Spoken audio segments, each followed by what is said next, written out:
Je suis arrivé ici en 2006, donc j'arrive à Paris, j'allais dans une boîte qui s'appelait les Bains Douches. Dans cette boîte, il passait un moment de la soirée, ils sont vers la fin de la soirée, et il passait juste deux morceaux de la ballroom.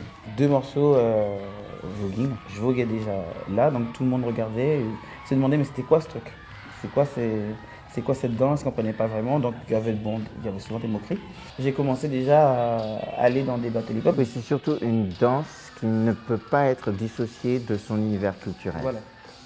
Voilà pourquoi pour moi c'était un gros problème que on aille dans des événements de danse hip-hop pour pouvoir voguer. Comme il n'y avait que ça pour pouvoir m'exprimer.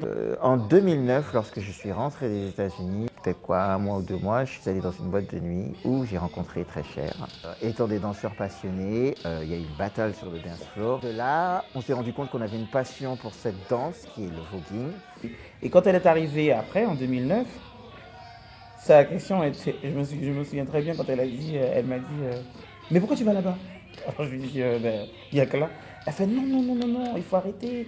Tu sors de New York, tu as vu les balls, tu sais ce que c'est qu'un ball. Enfin, si tu as besoin de t'exprimer, tu fais un ball. J'avais pas envie, parce que à cette époque-là aussi, bon, étant plus jeune, j'avais pas envie de porter un truc sur mes épaules.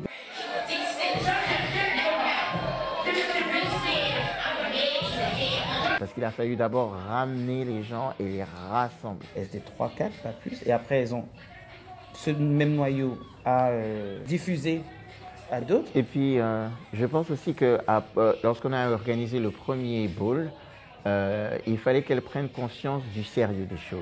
Comprendre le lexique, comprendre le vocabulaire qui était un argot américain dont on ne trouvera pas les traductions dans un livre ou quoi que ce soit. Il faut avoir été là-bas, vécu là-bas pour comprendre les différents termes,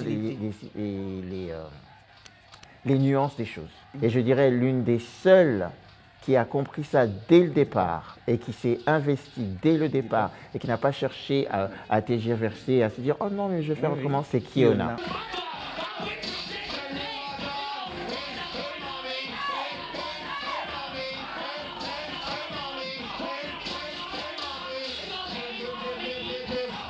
Vous rentrez dans un univers, donc il a fallu poser des règles. Donc, avec le premier ball, on a commencé à installer ça. Là où on a eu vraiment le tournant par rapport à la tenue vestimentaire et à la compréhension que le thème d'un ball c'est important, c'est quand on a fait ce ball, ce Super Heroes Ball, où tout le monde a fait l'effort de venir et de venir avec une tenue de super-héros et non pas chercher un collant et faire n'importe quoi. Voilà. Faire jouer sa créativité.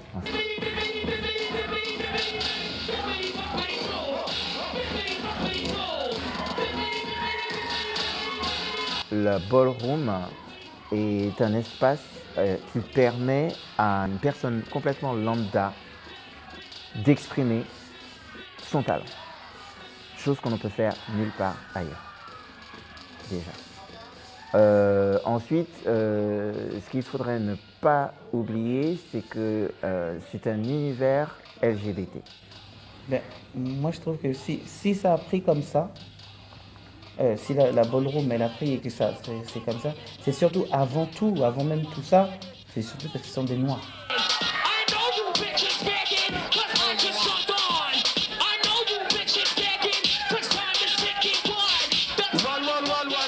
Modesty Phil a si bien dit au départ, it's bigger than you, it's bigger than me.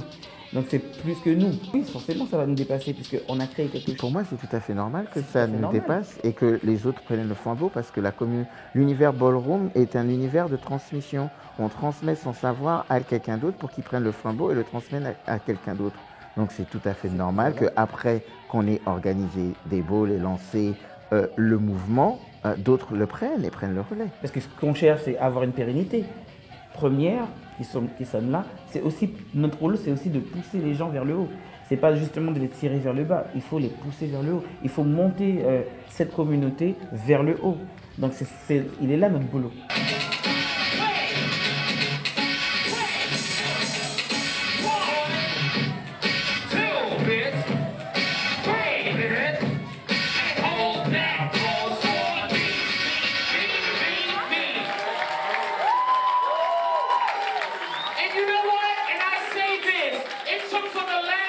medal for all